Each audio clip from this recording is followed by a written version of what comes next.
Islay Manga back again with another video. Wanted to come out with my top 5 in my collection. So, interesting enough, I actually have Attack on Titan at number 5. It is really, really hard to place it here. It's really hard to place any of these where I place them.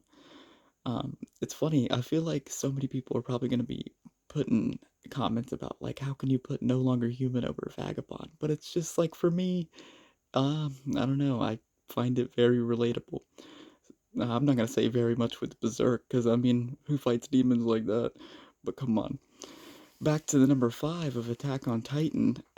It was the one that got me collecting manga, but I still have to place it at number 5 just because ah, all the other ones are very unique in their own perspectives. I think number 5 is good for Attack on Titan because it still shows how much of a value I place it in my collection and in my heart. Um, Not only did it have a great anime and stuff like that, but the manga is very well deserving of a good read. If you have not picked it up yet, it's only got, what, 34 volumes in the collection if you're going to do the singles route. I know there is other ways you can pick it up these days, but definitely worth a read. I think my favorite aspect of Attack on Titan was some of the intrigue behind, like, what is these Titan things going on in the world? Why are they in a walled city? Like, it's crazy. And it felt bad when you were waiting for the anime to come out because it took years, like, upon just what, waiting for season 2 and then another year waiting for season 3, and then, like, yeah, it's just was a nightmare waiting for the anime. But the manga was always on point because you could buy the volume right on time.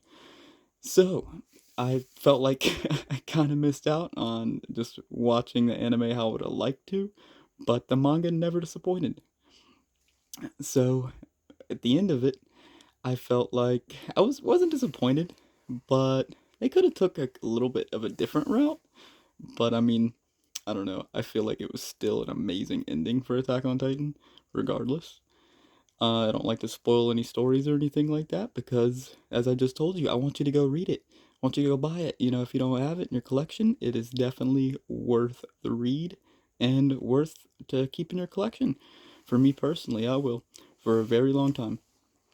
And so, next up on the list, we have One Piece. I kind of just pulled out random volumes for these. I thought that 47 looked pretty cool. Everybody loves Halloween. And I felt like the arc, Thriller Bark, was amazing. But definitely not my favorite, but really, really good with a cast of characters. What can you say? Luffy, just silly. Very, very silly. And to get back on point, um, number 47, there again, Thriller Bark. Apologies for my interruptions. I take care of my grandfather and I try to tend to him when I'm not making videos. So there again, Thriller Bark is amazing. I know it's about the third time I said it. Not my favorite arc. I definitely love Sabaody Archipelago actually the most. I thought it was very sad when the events unfold. I've never seen Luffy that heartbroken before. It's tragic. There's so many things to keep up with though in One Piece. I think we're almost at what, like 1,300 chapters or something like that. It is definitely amazing. Owning 1 through 90 so far. I'm still waiting for the fourth box set to release. I definitely pick it up in the box set route because if you're gonna buy, let's say, 100 volumes of One Piece in the end, which is probably gonna almost be maybe 200, we don't know where it's gonna end. Well, we do, but we don't, volume wise. I feel like Oda, as long as they just give him the script, he's gonna keep going. And obviously, it's a joke because he writes the script. He just kind of has the editors just kind of tag along, I guess. I definitely think One Piece is deserving to be on the list. Top 4? Yes. Should it be number 1? Debatable. I still think that Berserk is deserving of that title. Even though it's unfinished, I felt like Vagabond and Berserk had some of the most beautiful artistic talent when it comes to the authors, and the display which, with the story of how it's confronted to you, is very amazing. So, to get back on One Piece and closing, I feel like it's an amazing thing. To pick it up in your collection is debatable. I feel like you have to love the big three, or just some of Shonen's top dogs that much to really own that much manga, because it is going to be over 100 volumes just alone in your collection. So definitely think about if you want to actually own all of One Piece. I mean, some of you might just go for your favorite volume or something like that, your favorite arc. And there's nothing wrong with that. We're not all perfectionists out here. And so that's going to be my wrap up for number 4 on the list, which will be One Piece. Now, going on to number 3 on the list will be Vagabond.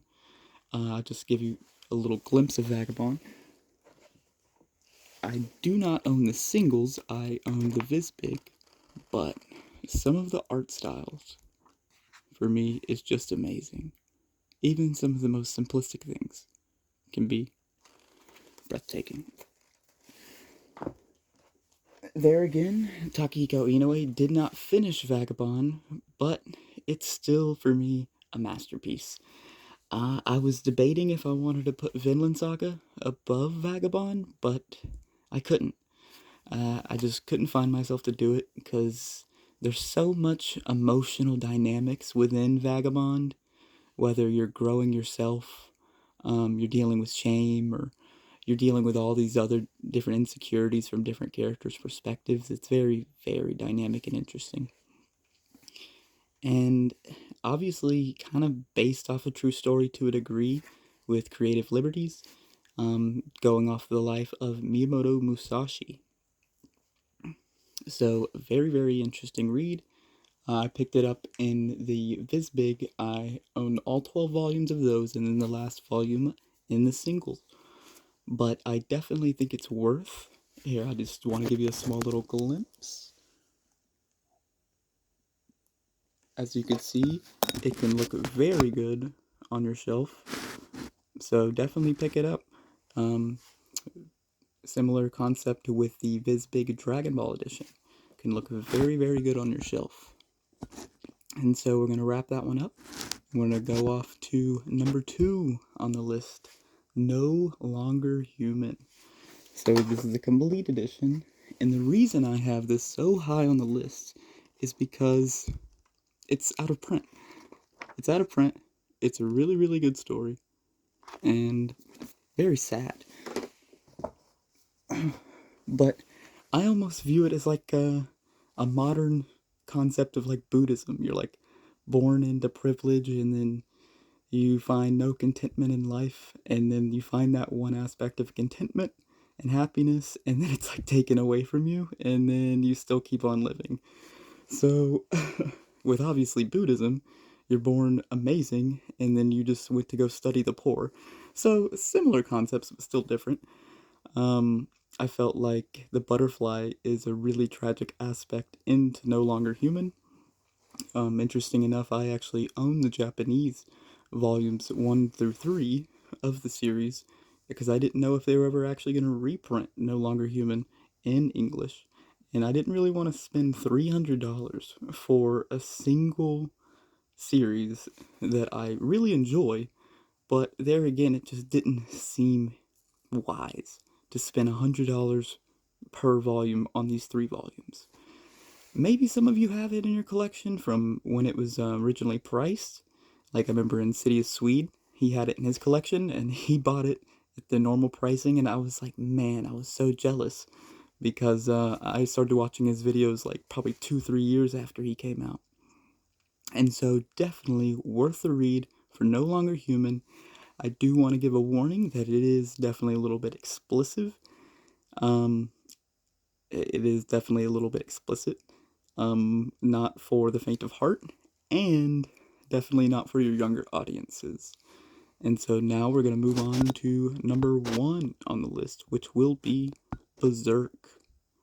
And Berserk is amazing. Interesting enough, I own all of the singles, which will be 1 through 41, I want to believe. And then I own 1 through 5 of the Berserk Black Edition, like the deluxe edition. Those things are heavy. They're definitely probably the biggest and heaviest manga that I have in my collection. Interesting, it was like $30. You could see a little bit. Like, look at that. Like 40-50 bucks when they originally came out. I didn't pay that. I paid like 30 bucks. You know, when you can get them off Amazon and stuff like that. I do want to give a couple images. It would be really cool to showcase from the Black Edition. The Deluxe Edition, excuse me. Just like to flip to random panels. Get a little bit of your main character right here with Skull Knight, huh? It's pretty amazing. It feels really good when reading in hand, but there again, you gotta be a little bit bigger of a person. I'm like around 6 foot, so my hands are decently sized. To get back on the script of Berserk, I'll actually give an overview of what the story will be about.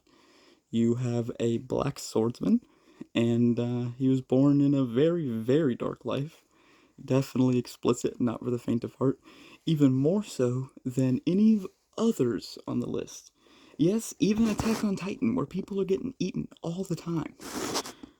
But yes, when it comes to Berserk, there's definitely nothing more menacing, dark, fantasy, like, it literally has all of it just in one story. I don't know how Kentaro Miura did it. R.I.P. to him. He passed in the last year or two. Definitely one of the more tragic events for me when I listened to some of the authors, because it was an amazing story. It's my #1 for a reason. It's unfinished, but it's possibly getting new chapters, I heard from the team. It's really sad to think about that we won't get the rest of it, because I know how many people have actually waited for this story. Like my buddy, who actually originally got me interested in Berserk, he was waiting literally 2 years for some more chapters of Berserk, and so it kind of fell out of his bandwagon and fell out of his wheelhouse. And he never actually owns it in his collection, interesting enough. And I don't blame him, you know, I fell in love with it though. And so there was no way I could not have it in my collection, even if it was unfinished, just like Vagabond. The stories may be unfinished, but the books on the shelf still look amazing. Anyways, I think this video's ran on long enough, and we'll wrap it up with the Black Swordsman has some really dark adventures for you to explore. And you guys have a great night, and again, Happy New Year, and enjoy 2025. East Slave Manga back again with another video. Don't forget to like and subscribe.